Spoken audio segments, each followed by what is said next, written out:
Hi, I'm Corina Ferreira, founder of 707 Ab, and I am here with Ida Linden of Lovely Loot. Hi, Ida. Hi, Corina. How are you? Good. How are you? I'm good, thanks. Thanks for having me. Yeah, you're welcome. So tell me more about Lovely Loot. Well, I'm really excited that you had me on because we just launched a few weeks ago, so we're brand new. And Lovely Loot is a mobile app. It's a free app that's available on the App Store now, and it allows you to save all of the beauty products that you want to remember. So this really started with my personal problem, which is many women's problem, is you see all of these cool things on Instagram or on YouTube or in magazines, and then you can't remember out of the thousands of things that you see, the ones that you actually want to try, especially when you get to the store later and then you're just overwhelmed by all the choices and are sitting there on your phone trying to recall something or find a screenshot or a note that you'd saved before. So it's really the place to save everything that you want to remember about beauty. Yeah, that happens to me a lot. Like I'm always trying different things, but then I don't remember what I tried, and I just go back to the store and I buy something else and try something else again, and I Yeah, don't remember what was good and what was not. So yeah. I hear that from a lot of people. And I think especially too because a lot of people are doing subscription boxes like Birchbox or Ipsy. People have a lot of samples that they're trying now, more so than they were in the past. And it's just really hard to keep track of whether you like something or whether something made you break out or it just wasn't the right color, or if you loved something and then you throw away the sample and you can't remember what it was. That is really cool. That's awesome. Yeah. So tell me, how did you start? How did you come up with the idea? To be honest, it was kind of standing in my bathroom. I have a ton of products and always trying things and just complained to my husband over and over. I said, somebody needs to get an app to do this, right? Because there's apps and there's a lot of technology that help you do everything from remember the books that you want to read or manage your family's schedule or deliver your groceries, but nothing that was for beauty. Mm-hmm. And so I kept saying somebody needs to make this until nobody made it, and then finally just decided to do it ourselves. That's awesome. That reminds me of like Asana because I put everything in Asana, but here you can actually do it for your beauty products. So that's really, really Exactly. cool. Yeah, yeah. So that's where the idea came from. And then it's been a big journey. So, I mean, it takes a long time to go from an idea to actually executing and launching a product, right? So it's probably been about 3 years since that happened, with about a year of working hardcore on developing the product itself as an app. So my co-founders are my husband, Chris, and then three of our good friends, Roger, Matt, and Dan. And we had all worked together in various capacities. Chris is a designer, and the other three guys are developers. So they'd actually worked together at several different jobs together. And then Chris and I partnered up on freelance projects before. And so it was really bringing together everybody who had the talent and the skills we needed. Because my background's in communications and content and marketing and operations. So I kind of do the strategy and the business side of things, whereas Chris does the design and then the guys do the development. Mm-hmm. You don't really have to hire anybody else, which was That's awesome. really nice. But we all have full-time jobs as well. So it's also trying to squeeze in the time to do that around everything else that's going on in our lives. That's great, though, that you were able to do that, you know. Yeah. Mm-hmm. So it's been a long process, but it's been really fun. I think we've all learned a lot along the way and pushed ourselves to do things that we didn't know or think that we could do, but found out that we could actually do really well. Mm-hmm. Did you get in any funding at all? No. So No. we've been bootstrapping everything all along. Chris and I have been funding things ourselves. So we tried to stay as lean as possible and just be really conscious of what purchases we need to make. Now that we've launched, it's a little different, right? I mean, for us, we don't have the labor costs, but we do have like storage and servers and kind of like the software and systems piece of things. Mm-hmm. And now our focus is on acquiring users and bringing on more brand and retail partners. And so marketing is a big push for us. And so, you know, you kind of have to spend money to help get the word out. And so we're experimenting with a few different things to do that and trying to figure out where we want to put our money. And do we want to apply for funding? And if so, who do we want to go and talk to about that? Yeah. Mm-hmm. So how did you end up partnering with all these brands?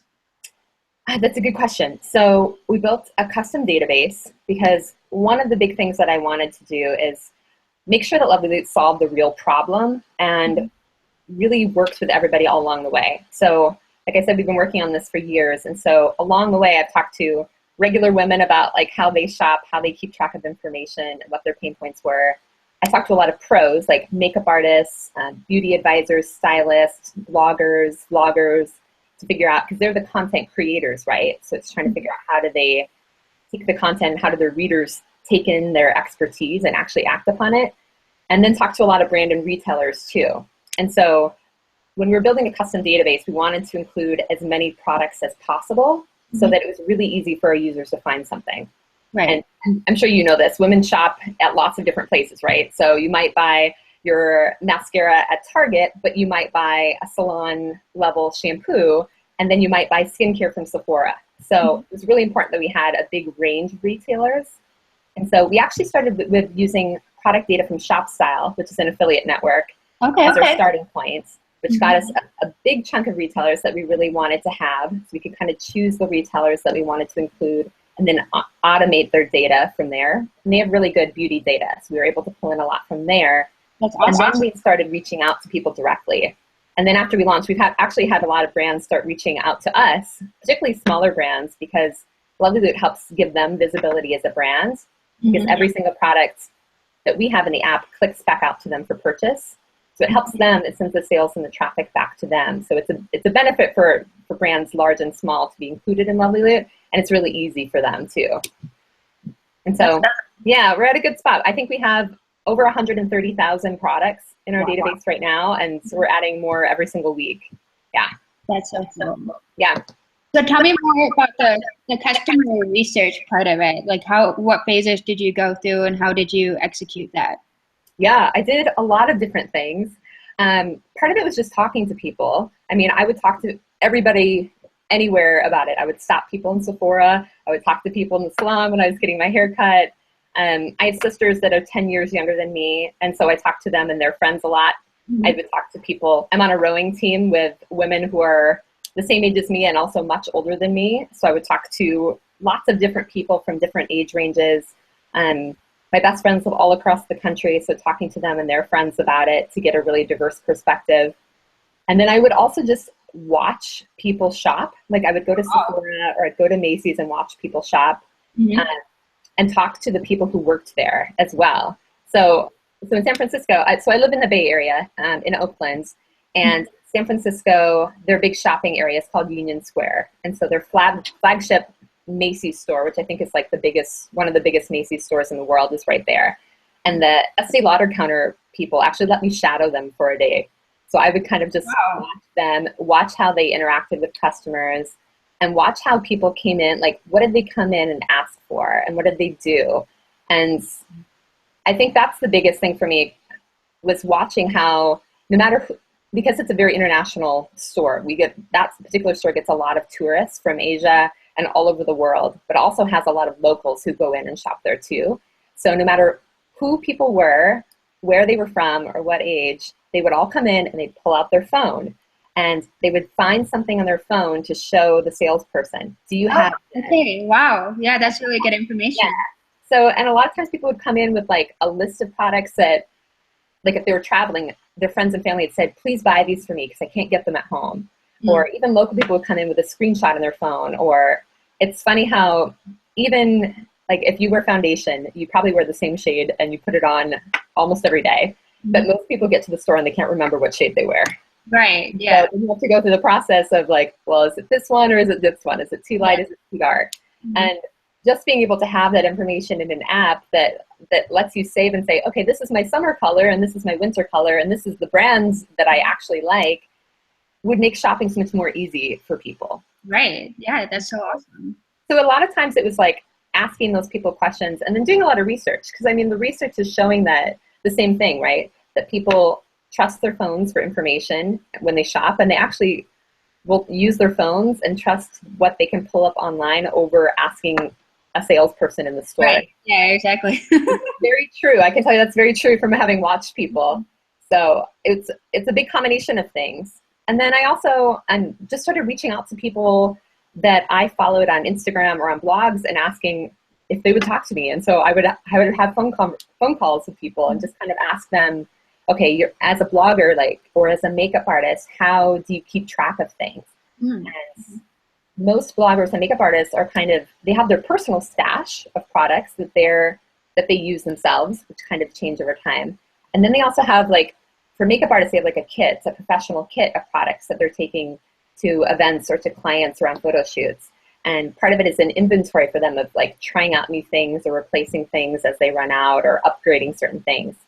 And the bloggers are being sent tons of products to test and review. And so then they also have that set of things that they're trying out over time before they actually talk about it on the YouTube channel or on their blog or on Instagram, right? So it's a lot of information for people to keep track of without having a really good way to do that. And so that's what we were trying to do, is create a solution that really worked for anybody, whether you were just an average woman or whether you were a beauty pro or whether you did work for a brand or retailer, and kind of fitting in those needs into a really simple tool that was easy to use and was fun to use and could really do everything that we needed it to do. Did you store did you collect that data and put it in any type of format, or did you send out a survey as well? The data from talking to people? Yeah, did you put it in a report and store it in some way?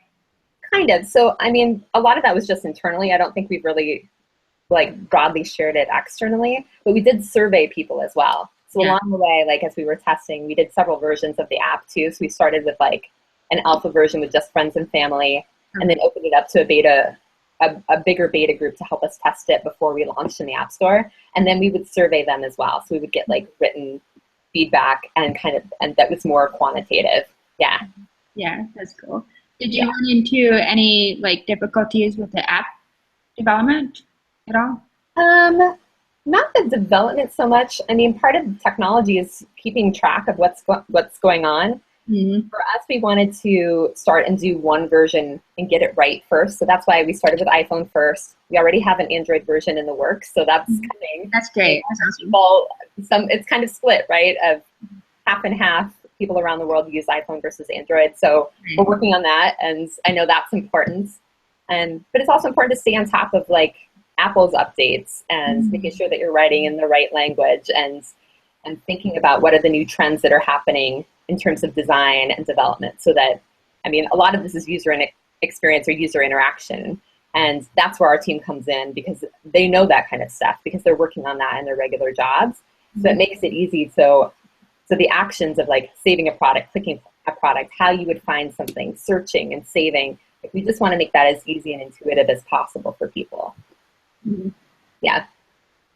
Cool. That's awesome. Do you have any advice for people who want to start their own business? I'm sure. Yeah. I think, like I said, I've learned a lot along the way. I think in a sense I've been really fortunate because my day job is as a communications consultant for big tech companies. And what that means is I have the ability to work from home most of the time, unless I need to be on site. So in that sense, I don't have commute time and I can be a little bit more flexible. Mm-hmm. The hard part is that you're almost always on or available. So you can kind of chunk out your time to do different things. Yeah. And I think the other thing that I've been fortunate about is because my husband and I are working on it together, we have that ability to work on stuff together on the weekend and at night, right? Because if it was just me working on this, I'm sure he would be like, oh my God, all you do is work on this. But because we're doing it together, it also became something that we spent time doing. I think the biggest challenge for us was just figuring out what's that line, where it's not all work, we're not always talking about work. But it does make that part easier. So I do think that I know that's not everybody's situation, so I guess that's not really advice, but I would say that those are a couple things that helped, is being able to have a flexible schedule and going into it with people that you know and trust well, so that it works with your life and with your schedule. How the partnerships work with the two other people? I think you said there was two other. There's a total of four people that guided it. 5 of us. Yeah. Oh, 5. Okay. Cool. Yeah. So how did you come together, and how did that partnership work? Well, we started just having conversations with people. There were 4 of us to start, and then one of the guys was just having a baby. So he had a baby and like had that time, right, with his family before he officially joined us. And then there were five. And then we have a sixth person actually who's helping us run our customer support. So he's one of Chris's best friends as well. He's actually based in Ohio. So again, he helps us from afar. So we started kind of unofficially, but we did put together like a founders agreement just to kind of put down on paper, here's what we're trying to do. Here's who's going to be involved. Here's what we want to come out of this. And then as we got further along in the development, we did last year incorporate our company. So we're an LLC as a company. And so like it was really important to us to have that business structure as well. So we work with a lawyer to do that. And I do think like there's a lot of those business pieces that you don't necessarily know or think about until you have to do them. But I do think it's important to get your ducks in a row and make sure you're doing that kind of stuff. And so you have to like form your company structure, have your state taxes. For us, we also have to have like a local business operating license as well, just for the city of Oakland where we're located. And so it is really important to figure out that kind of stuff and be really proactive, because nobody's going to tell you that. And the city or the state is not going to keep reminding you about things. You have to be really on top of things. So I do think it helps to be super organized and just kind of talk to people and figure out what's the best way to do this. How do you manage your time, especially if you're doing this as kind of like a side passion until you can make it your full-time thing. You do have to be super organized and efficient. So how did you know that they would be like good partners? Like, did you guys before, like you guys knew each other before? How did that work? So my husband, Chris, had worked with the three other guys before. So all four of them worked together and then had kind of moved locations and jobs. So we're all still in the same area. We've all been friends for quite a while. So I think it was just, like I said, it's good to go into business with people that you know and trust. Right. A lot of times startups, particularly in the Bay Area, like you kind of like come together because you have a big idea and you may or may not know each other that well. And we're kind of a different case. Like we knew each other really well, and we weren't coming together just for an idea. We were coming together because we had a problem that we wanted to solve, that we figured out was a problem that mattered to a lot of people, and that we could actually do it based on what we all knew we could do. And so we're just a little bit different in that sense, which I think is, because everybody's busy, right, with other jobs, and like the three other guys all have young children as well. Like we have to be really smart about what we ask from people and the time that we ask of them. Do you manage the business like online through Asana? We use Trello and Slack mostly. Yeah. And those have been awesome tools. I do think because like the guys are working a lot of times like late at night and like virtual, even though we are in the same city, we don't get together in person all the time. So it's actually been great to be able to use Slack for communication and Trello for kind of our project management tools. That's awesome. Is there anything else you'd like to share?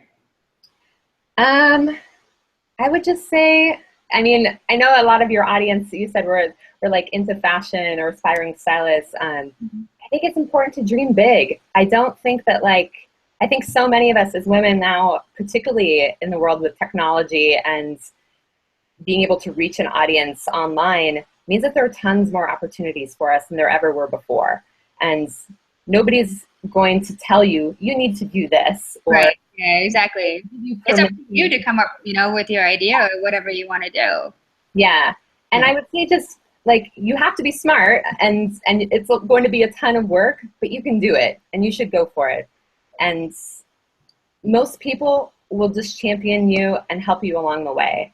I do feel like, particularly for women, in the Bay Area, there's a lot of groups for female founders, not necessarily for beauty, but there is as you know, there's a big lack of women in technology. And I think people are recognizing that and wanting to help people out more.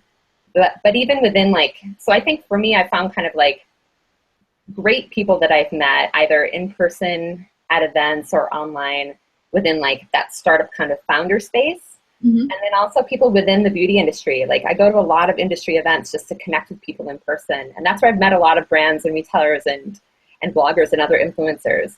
And I think that FaceTime is really important. But people are there to help each other out. And a lot of people are just trying to figure things out as they go along. Like nobody has all of the answers. Nobody has it perfect, despite how it may look on social media or on their website. Right. Nobody has it all figured out. And so I think like not worrying that you also don't have all the answers and don't have all the information before you get started. Like for me, I can sometimes be paralyzed by that, like I call it information paralysis, where I'm like, oh, I need to know everything before I can do something. Right. Yeah, that's happened to me a lot. Like I just feel like I need to read everything and take every single class before I can get started. But you just really have to, get started and get your hands, into it. Yeah, because you'll never be able to read everything. Like there's always going to be something more that you could learn, right? Exactly. So I think like don't let that hold you back from starting. I would just encourage anybody that if you really do have a passion and have a problem that you think you can solve, to go for it, because you can do it, and people will help. People will come, anyway. You can reach out to people for help, and they will come once you have your idea and you put it out there. Yeah, and I think to also like be as generous as you can with your time. I mean, all of us are very busy, right? But to recognize that, like, if you're reaching out and asking somebody for help, be specific. And do the same for other people. If someone reaches out to you, be willing to help them out. Be willing to go have coffee with somebody, or just bounce ideas off of someone, or like look at something online, whatever it is. I think you have to pick your battles, because you can't do that for everybody all the time, or you'll never get anything done. Right, exactly. You have to be specific. Like you get back what you put in. Right, exactly. Yeah. Cool. Well, this has been an awesome conversation. Thank you so much for being on here, Ida. Yeah, you're welcome. Thank you so much, Corina. And good luck with everything. I think it's a really nice connection between fashion and beauty. So I hope that your followers get a lot out of this as well. Yeah, thank you so much. All right. Well, I will talk to you later. Okay, awesome. Have a good night. All right, you too. Bye-bye.